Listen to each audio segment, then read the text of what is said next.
నంద్యాల జిల్లా ఆత్మకూరులో ముఖ్యమంత్రి చంద్రబాబుపై సాధనా సమితి అధ్యక్షుడు బొజ్జ దశరథ రామిరెడ్డి మండిపడ్డారు. కొత్తపల్లిలోని సంగమేశ్వర క్షేత్రంలో సిద్ధేశ్వర అలుగు నిర్మాణ సాధనకై 9వ వార్షికోత్సవాన్ని ప్రారంభించారు. అనంతరం కృష్ణ యాజమాన్యం బోర్డును అమరావతికి తరలించడాన్ని తప్పుపట్టారు. అమరావతిని అభివృద్ధి అయితే తద్వారా వచ్చిన ఆదాయంతో మిగిలిన ప్రాంతాలను అభివృద్ధి చేస్తామన్నారని దశరథ రామిరెడ్డి తెలిపారు. కడప ఉక్కుతో పాటు రాయలసీమలో ఉన్న పెండింగ్ ప్రాజెక్టులను పూర్తి చేయాలని రామిరెడ్డి డిమాండ్ చేశారు.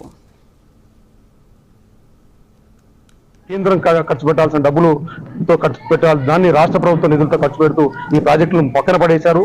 అదేవిధంగానే 10 సంవత్సరాల కాలం రాజధాని అమరావతిలో హైదరాబాద్లో ఉంచుకొని పరిపాలన చేస్తూ ఉన్న డబ్బులతో అభివృద్ధి చేయాల్సి ఉంటే అమరావతి కేంద్రంగా దాన్ని తీసుకొచ్చేసి పెట్టుకొని డబ్బులన్నీ కూడా అక్కడ పెడుతూ మిగిలిన అభివృద్ధి కార్యక్రమాలంతా కుంటుపరిచి ఈ రోజు రాష్ట్రం దివాలా తెరిచే పరిస్థితి తీసుకొచ్చారు.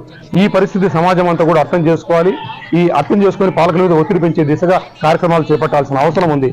బడ్జెట్ అంతా నాశనం చేస్తూ రాయలసీమను అత్యంత దీనమైన పరిస్థితి తీసుకుపోయిన నేపథ్యంలో ఈ రోజు చంద్రబాబు నాయుడు కడప కూడా మీటింగ్కి వచ్చి కడపలో జరిగిన మహానాడులో రాయలసీమను అవమానపరిచేలాగా, కడప నడిబొడ్డున అవమానపరిచేలాగా రాయలసీమకు ప్రతి ఎకరాకు నీళ్లు ఇస్తాం, నా దగ్గర బ్లూ ప్రింట్ ఉంది, రాయలసీమ మిషన్ ఉంది అని చెప్పి మాట్లాడుతూ ఇక్కడ ఉన్న కార్యాలయాలు ఆయన ఏ గడ్డ మీద నిలబడ్డాడో ఆ గడ్డలో ఉన్న బ్యాంకు కార్యాలయాన్ని అక్కడ నుండి తరలించుకుపోయాడు. ఆ బ్యాంక్ గడ్డ అదే కడపలో ఉన్న కొప్పర్తి ఇన్స్టిట్యూట్ అక్కడ నుండి తరలించుకుపోయాడు.